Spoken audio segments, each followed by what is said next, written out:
In addition to learning the tools and techniques, people are a critical part of the journey to the success that you want to achieve. In fact, I would argue that people are the most critical part.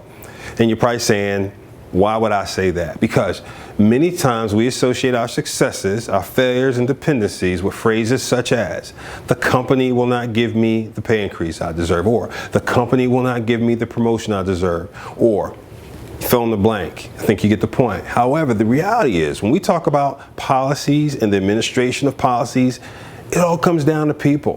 When we talk about processes, training, learning, coaching, networking, development, continue to fill in the blanks. We are talking about people. When we talk about advancements in technology, when we talk about Apple, Google, Amazon, continue on. It comes down to people.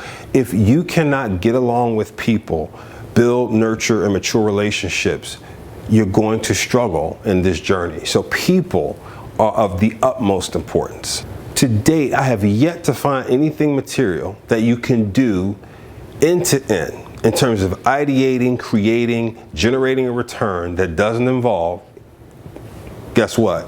People. So with all that being said, we all need to become experts at creating, building, and managing relationships with people. So what are we going to focus on now is your pitch. Pitches are often used in sales to help people quickly introduce and convey the value of a product or service. In fact, many of you have heard the term the elevator pitch, meaning it should be able to be shared during the length of an elevator ride. So let's think about that for a second. The length of an elevator ride is 60 to 90 seconds or so.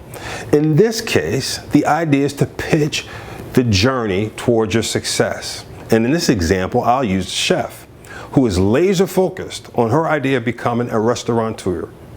The idea is to work towards securing people who are going to help you along your journey. It consists of 4 basic elements. 1, creating relevance in the conversation. 2, sharing what you want to do and why. 3, sharing what you've done so far. And then 4, sharing what you believe the future holds and what you want from this person. I'm going to share an example of how to do this, but before I do, I think it would make even more sense and be more helpful if you had a few folks in mind that you plan to pitch to. Give some thought to maybe 3 or 4 folks that operate at the highest level in the area of passion you identified, and don't limit yourself in terms of whether you have access to them or not. Let's assume for all intent and purposes that through social media, etc., we can get access and a message to anyone we want to. If you need to, pause the video and take a few moments to create this list of people that we want to get to. Okay, so let's roll into this example. Great to see you today, Mr. Robertson. I'm bumping into him in the elevator, heading up to the top of the building where his restaurant sits. I have long admired your collection of restaurants as the cuisines speak for themselves.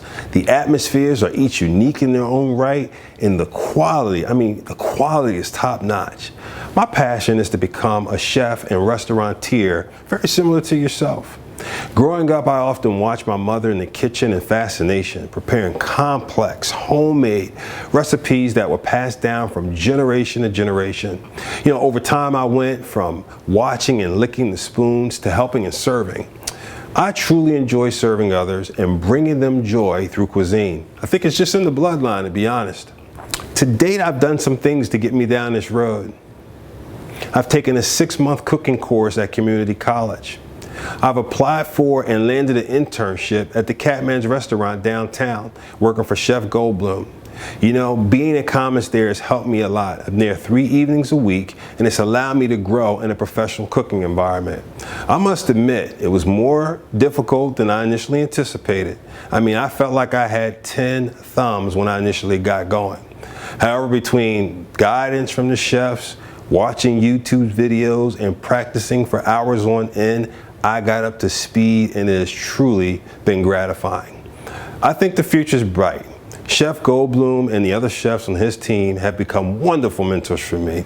And with their guidance, I believe I can be a chef de partie supervising a station within the next 12 months. I would be honored, I mean truly honored, if you would consider me for an internship in your company as a business associate, learning the business as your understudy. That's it. That is the pitch. A few things that I want you to know from the example that I believe are really important. In striking up relevance, she talked about his restaurants specifically. That, of course, helps draw him in and starts more engagement. As always, know your audience. In sharing what she wanted to do and why, she told a story that felt very authentic.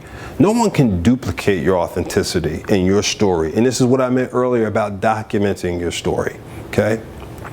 You know, at this juncture, she also started to begin to express unique things, right, about herself, right? She talked about, she felt it was in her bloodline, this sense of serving. In sharing what she's done so far, she mentioned detailed proof points, right, aligned with specific names that helped craft the story. People remember the names of other people and things like that. Those jump out. The hero, who's you in the story, has a challenge, which you've mentioned. They meet a guide, right? Now you focus on the person who helped you move forward.